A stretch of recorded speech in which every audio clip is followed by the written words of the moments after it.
Hello and good morning everybody. मैं वैशाली गोगी आप सभी का स्वागत करती हूँ हमारे चैनल पर और आप देख रहे हैं खबरें फटाफट। तो आइए दोस्तों, अपनी सुबह की शुरुआत करते हैं दिन भर की ताजा तरीन और गर्मा गर्म खबरों के साथ। आप तो जानते ही हैं कि हाल फिलहाल में देश और दुनिया का क्या हाल है, किस तरह की खबरें लगातार सामने आ रही है। वैक्सीनेशन का दूसरा चरण शुरू हो चुका है और कई बड़े नेताओं ने कोरोना का टीका लगवा लिया है।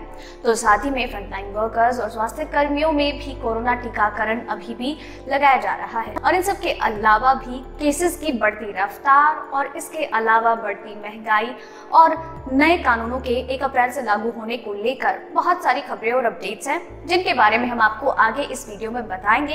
तो आप वीडियो के साथ एंड तक बनी रहिएगा। इसी के साथ ही हम आगे खबरों की ओर बढ़े उससे पहले एक नजर डाल लेते हैं सुर्खियों की ओर। 1 अप्रैल से 12 घंटे की होगी नौकरी, घटेगी सैलरी लेकिन बढ़ेगा पीएफ। मोदी सरकार कर सकती है नया बदलाव। अब तेलंगाना में ब्लैकआउट की साजिश, बिजली विभाग ने चीनी हैकर्स की कोशिशों को किया नाकाम। 2 दिन में 5 लाख लोगों को लगी वैक्सीन, राष्ट्रपति रामनाथ कोविंद ने भी लिया टीका। कोरोना का नया स्वरूप आया सामने, कितना खतरनाक है वेरिएंट P1, जानिए पूरी जानकारी। हरियाणा स्कूल हॉस्टल में कोविड विस्फोट, 54 विद्यार्थी मिले कोरोना पॉजिटिव। एलपीजी सिलेंडर पर सरकार का बड़ा फैसला, एक साथ 3 डीलर से करा सकते हैं बुकिंग। VI महज 51 रुपए के प्रीपेड प्लान पर मिल रहा है हेल्थ इंश्योरेंस, कोविड-19 भी होगा कवर। जी हाँ दोस्तों, ऐसी और भी कई सारी खबरें और अपडेट्स हैं जिनके बारे में हम आपको आगे इस वीडियो में बताएंगे। तो आप वीडियो के साथ एंड तक बने रहिएगा। साथ ही इसे लाइक और शेयर करना बिल्कुल ना भूलें और खबरों के बारे में अपने विचार हमसे साझा जरूर करें। अब आइए दोस्तों, खबरों की ओर बढ़ते हैं।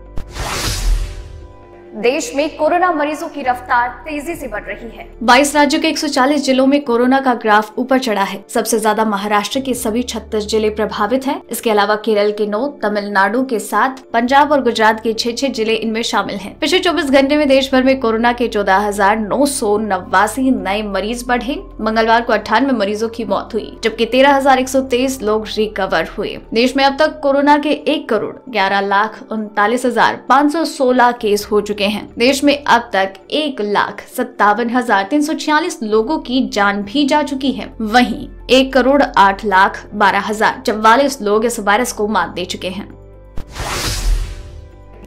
1 अप्रैल 2021 से आपकी ग्रेच्युटी, पीएफ और काम करने के घंटों में बड़ा फेरबदल हो सकता है। कर्मचारियों को ग्रेच्युटी और भविष्य निधि पीएफ मद में बढ़ोतरी होगी। वहीं हाथ में आने वाला पैसा यानी टेक होम सैलरी घटेगा। यहां तक कि कंपनीज की बैलेंस शीट भी प्रभावित होगी। इसकी वजह है पिछले साल संसद में पास किए गए 3 मजदूरी संहिता विधेयक, कोड ऑन वेजेस बिल। इन विधेयकों को इस साल 1 अप्रैल से लागू होने की संभावनाएं हैं। वेज यानी मजदूरी की नई परिभाषा के तहत भत्ते कुल सैलरी के अधिकतम 50% होंगे। इसका मतलब है कि मूल वेतन अप्रैल के कुल वेतन का 50% या फिर ज्यादा होना चाहिए। इसका मतलब है कि मूल वेतन अप्रैल से कुल वेतन का 50% या अधिक होना चाहिए। पिछले साल मुंबई में चीनी हैकर्स के द्वारा एक ब्लैकआउट की खबर लगातार चल रही थी। अब ऐसे में चीनी हैकर्स ने ऐसा ही तेलंगाना में करने की कोशिश की है। हालांकि computer emergency response team of India के अलर्ट के कारण चीनी हैकर्स की इस कोशिश को नाकाम कर दिया गया। जानकारी के अनुसार चीनी हैकर्स ने तेलंगाना के टीएस ट्रांसको और टीएस गेनको पावर सिस्टम को हैक करने की कोशिश की। टीएस ट्रांसको और टीएस गेनको तेलंगाना की प्रमुख पावर यूटिलिटी है। जांच में सामने आया कि चीनी हैकर्स पावर सप्लाई को बाधित करना चाहते थे, साथ ही यहाँ का डेटा भी चुराना चाहते थे। अब ब्राजील में कोरोना वायरस के 2 नए वेरिएंट सामने आए हैं। अब इन दोनों वेरिएंट से संबंधित मामले ब्रिटेन पहुंच गए हैं। ब्रिटेन में ब्राजील से आए कोरोना के दोनों वेरिएंट से 6 लोग बीमार पड़ चुके हैं, 3 इंग्लैंड में और 3 स्कॉटलैंड में। अब ब्रिटेन में सरकार और प्रशासन उन लोगों की तलाश में जुटी है जो इन 6 लोगों के संपर्क में आए। ब्राजील से जो 2 कोरोना वेरिएंट ब्रिटेन पहुंचे उनका नाम P1 और P2 है। P1 कोरोना वेरिएंट सबसे पहले जापान में मिला। जापान से लोग ब्राजील में अमेजन नदी के किनारे बसे शहर मानाउस पहुंच गए। जांच की गई तो पता चला कि जापान से आया P1 कोरोना वेरिएंट ब्राजील में बदलकर P2 बन चुका है। इसने ब्राजील में तेजी से अपने पैर पसार लिए। इसके म्यूटेशन की वजह से लोगों में गंभीर स्थिति हो गई। 1 अप्रैल से वैक्सीनेशन 2.0 की शुरुआत होने के बाद कोविन ऐप पर अब तक 50 लाख लोग अपना रजिस्ट्रेशन करवा चुके हैं। जानकारी के अनुसार करीब 5 लाख लोग जिनकी उम्र 60 वर्ष या फिर उससे ज्यादा है या 45 साल से ज्यादा उम्र के लोग जो गंभीर बीमारी वाले हैं, उन्हें 2 दिन में टीका लगा है। अगर अभी तक कुल आंकड़े की बात की जाए तो अभी तक 1.5 करोड़ से ज्यादा वैक्सीन लगाई जा चुकी है। वहीं बुधवार को देश के राष्ट्रपति रामनाथ कोविंद ने भी दिल्ली के army research and referral hospital में कोरोना की वैक्सीन लगवाई। देश के प्रधानमंत्री नरेंद्र मोदी ने 1 मार्च को दिल्ली के एम्स अस्पताल में कोरोना वैक्सीन की पहली डोज ली। हरियाणा के करनाल में एक स्कूल हॉस्टल में 54 छात्र कोरोना पॉजिटिव पाए गए हैं। करनाल में सिविल सर्जन योगेश कुमार शर्मा ने कहा, हमारी टीम ने हॉस्टल का दौरा किया। हॉस्टल को कंटेनमेंट जोन घोषित किया गया। उन्होंने कहा कि सैनिक स्कूल कुंजपुरा में 390 छात्रों और स्टाफ के सैंपल लिए। इनमें से 54 छात्रों की रिपोर्ट पॉजिटिव आई है। ये स्कूल रक्षा मंत्रालय के तहत आने वाले सैनिक स्कूल सोसाइटी के तहत आता है। राज्य में शर्तों के साथ स्कूल और कॉलेज खोले जा चुके हैं। हरियाणा सरकार के एक आधिकारिक प्रवक्ता के अनुसार पूरे स्कूल को 3 विंगों में विभाजित किया गया है।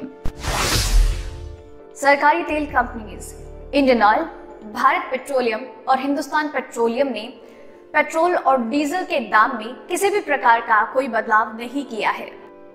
दिल्ली में पेट्रोल 91.17 और डीजल 81.47, मुंबई में पेट्रोल 97.57 और डीजल 88.60, कोलकाता में पेट्रोल 91.35 और डीजल 84.35, चेन्नई में पेट्रोल 93.11 और डीजल 86.45 रुपए प्रति लीटर है। सोने के दाम में बड़ी गिरावट दर्ज की गई है। सोना एक बार फिर से सस्ता होता हुआ दिखाई दे रहा है।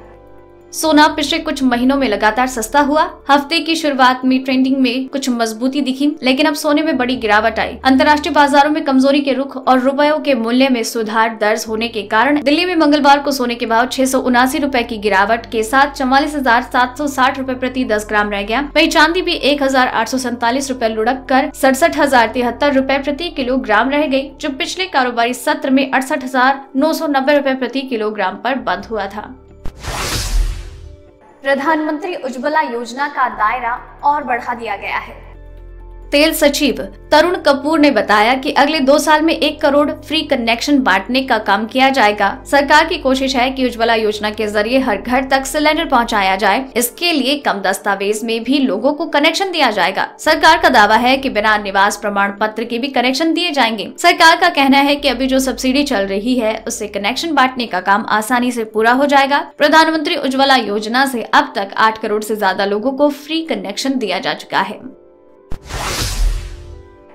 वोडाफोन आइडिया ने 51 रुपए और 301 रुपए के 2 नए प्रीपेड प्लान पेश किए हैं, जिसके साथ ही ग्राहकों को कई और बेहतरीन ऑफर्स दिए जा रहे हैं, जो कि आपके लिए काफी ज्यादा फायदेमंद साबित होने वाले हैं। इन दोनों प्लान्स की खास बात यह है कि इनमें ग्राहकों को हेल्थ इंश्योरेंस का फायदा मिलेगा। वोडाफोन आइडिया ने आदित्य बिड़ला हेल्थ इंश्योरेंस की साझेदारी के तहत VI हॉस्पिकेयर को लॉन्च किया। ऐसे में 51 रुपए और 301 रुपए वाले नए प्रीपेड प्लान्स को खरीदने पर ग्राहकों को हॉस्पिटल में एडमिट होने पर हर दिन 1000 रुपए तक का निश्चित कवर और ICU में एडमिट होने पर हर दिन 2000 रुपए तक का निश्चित कवर मिलेगा। इस नए ऑफर के साथ दोनों कंपनियां एक बड़ी जनसंख्या जो किसी भी योजना के तहत शामिल नहीं है, उन्हें इनबिल्ट हेल्थ इंश्योरेंस का फायदा देने का लक्ष्य लेकर चल रही है। कंपनी की एक रिलीज के अनुसार इस ऑफर में कोविड-19 या पहले से मौजूद किसी भी बीमारी के इलाज के लिए अस्पताल में भर्ती होना शामिल है।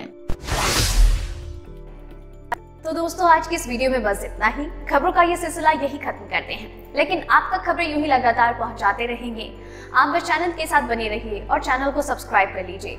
आपको खबरें पसंद आ रही हैं और आपको इन खबरों के बारे में कुछ भी जानकारी साझा करनी है तो आप हमसे नीचे कमेंट सेक्शन में बात कर सकते हैं।